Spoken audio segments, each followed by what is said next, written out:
Netaji Subhash open ইউনিভার্সিটিতে পিজিএমএ history second ইয়ার বা part 2 তে তোমরা যারা পরীক্ষা দেবে 2026 ডিসেম্বর নাগাদ তোমাদের যে 8B পেপারটি রয়েছে এই পেপারটির সাজেশন নিয়ে আলোচনা করবো আজকের এই ভিডিওতে। এখানে একটা শর্ট সাজেশন তোমাদের সামনে তুলে ধরছি। এই সাজেশনের ভিতর থেকে সমস্ত প্রশ্ন কমন পাবে বিগত বছরের সাজেশন এবং প্রশ্নগুলো দেখলে তোমরা বুঝতে পারবে। তা এই যে পিজি হিস্ট্রি 8B পেপার, এই পেপারের সাজেশন একেবারে শর্ট সাজেশন তোমাদের সামনে তুলে ধরছি এবং এখানে সাজেশনের যে সমস্ত প্রশ্নগুলো রয়েছে তার উত্তরও কিন্তু আমি চ্যানেলে আপলোড করে দিয়েছি। তোমাদের ফার্স্ট ইয়ার বা পার্ট 1 এর যে সমস্ত পেপারগুলো ছিল তারও কিন্তু প্রশ্ন উত্তর সাজেশন দিয়ে দিয়েছি। তোমাদের এই পার্ট 2 এরও অর্ধেকেরও বেশি প্রশ্নের উত্তর আমি চ্যানেলে ইতিমধ্যে আপলোড করে দিয়েছি। প্রতিটা সাজেশন ভিডিওর যে ডেসক্রিপশন বক্স সেখানে ক্লিক করলে একটি প্লেলিস্টের লিঙ্ক পাবে, সেখানে সমস্ত প্রশ্ন এবং উত্তর দেওয়া রয়েছে। তা এখন আমরা দেখে নেব 8B পেপারটির সাজেশন 2026 এর সাজেশনটা কি রয়েছে। Netaji Subhash open university PG history second year PG history 8B final suggestion 2026 group A marks 18। দুটি প্রশ্ন লিখতে হয়, 4টি প্রশ্ন পরীক্ষায় আসে। সেই 4টি প্রশ্ন কমন পেতে মাত্র 9টি প্রশ্ন তোমরা দেখবে, একেবারে শর্ট সাজেশন। প্রথম প্রশ্ন, বিজয়নগর সাম্রাজ্যের নায়াঙ্কারা ব্যবস্থা। পরটি আদি মধ্যযুগে বাংলার অর্থনৈতিক অবস্থা। পরটি আদি মধ্যযুগের নগরায়ণ সম্পর্কে ঐতিহাসিক মতামত। পরটি আদি মধ্যযুগে ভারতের ভূমিদান সম্পর্কে লেখো। পরটি আদি মধ্যযুগে ভারতের কৃষি বসতির বিস্তার ও সেচ প্রযুক্তির উন্নতি। পরটি আদি মধ্যযুগের বাণিজ্যিক গিল্ডগুলির অবস্থান। পরটি পঞ্চম থেকে ত্রয়োদশ শতক মধ্যে অর্থাৎ আদি মধ্যযুগে ভারতবর্ষের কৃষি অর্থনীতির বিবর্তন। পরটি আদি মধ্যযুগে ভারতের কৃষি সমাজের মূল বৈশিষ্ট্য। শেষ প্রশ্ন, সুলতানি যুগের ইকতা ব্যবস্থার বিবর্তন ও বৈশিষ্ট্য। এই প্রশ্নটি কিন্তু লাস্ট ইয়ারে পড়ে গেছে, তো এটা যদি তোমরা বাদও দাও তাহলে কিন্তু 8টি প্রশ্ন থাকছে।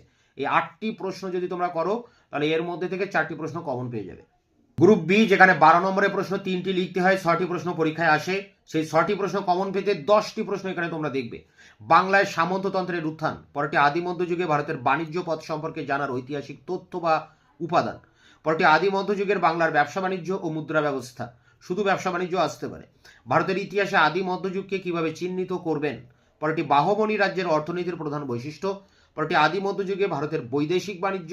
পরটি ভারতীয় সামন্ততন্ত্র সম্পর্কে ডিএন ঝার মতামত। পরটি আদি মধ্যযুগে ভারতের অর্থনীতিতে নগরের অবদান। পরটি গুপ্ত পরবর্তী যুগে অর্থাৎ আদি মধ্যযুগে ভারতের ব্যবসা বাণিজ্যের প্রকৃতি। পরটি অর্থনৈতিক দৃষ্টিভঙ্গি থেকে ভারতের প্রাচীন থেকে মধ্যযুগের রূপান্তর ব্যাখ্যা করুন। তা এই ছিল 10টি প্রশ্ন। এর মধ্যে রিপিট কোশ্চেন আছে একটা দুটো, তাহলে সেই দুটো বাদ দিলে মাত্র 8টি প্রশ্ন দাঁড়ায়। তা 12 নম্বরের এই 8টি প্রশ্ন এবং 18 নম্বরের এই 8টি প্রশ্ন করলে তোমরা এর মধ্যে থেকে সব প্রশ্ন কমন পেয়ে যাবে। গ্রুপ সি 7 নম্বরের 4টি প্রশ্ন লিখতে হয়, 8টি প্রশ্ন পরীক্ষায় আসে, তার জন্য বেশ কয়েকটি প্রশ্ন তোমরা দেখবে। ভারতীয় সামন্ততন্ত্র ও ইউরোপীয় সামন্ততন্ত্রের তুলনা। পরটি আদি মধ্যযুগে ভারতের ব্যবসা বাণিজ্যে পরিবহন ব্যবস্থার ভূমিকা। পরটি বিজয়নগর সাম্রাজ্যের রাজস্ব ও কর ব্যবস্থা। পরটি দেখো MGS নারায়ণন ও কেশুভন ভেলুথটের ভক্তিবাদ সম্পর্কে ব্যাখ্যা। পরটি ভারতীয় সামন্ততন্ত্রের বিতর্কে হরবংশ মুখিয়ার বক্তব্য। পরটি ভারতীয় সামন্ততন্ত্রের বিতর্কে ইরফান হাবিবের বক্তব্য। পরটি এশীয় উৎপাদন পদ্ধতি সম্পর্কে কার্ল মার্কসের অভিমত। পরটি আদি মধ্যযুগে ভারতের ভূমি রাজস্ব ব্যবস্থার প্রধান বৈশিষ্ট্য। পরটি সুলতানি অর্থনীতিতে বলবনের ভূমিকা। পরটি আলাউদ্দিন খলজির অর্থনৈতিক পরীক্ষা নিরীক্ষা। পরটি আদি মধ্যযুগের ভারতের কারিগর শ্রেণী। পরটি আদি মধ্যযুগে ভারতের কামরূপে ভূমিদান প্রথা। পরটি চোলদের বাণিজ্য নীতি।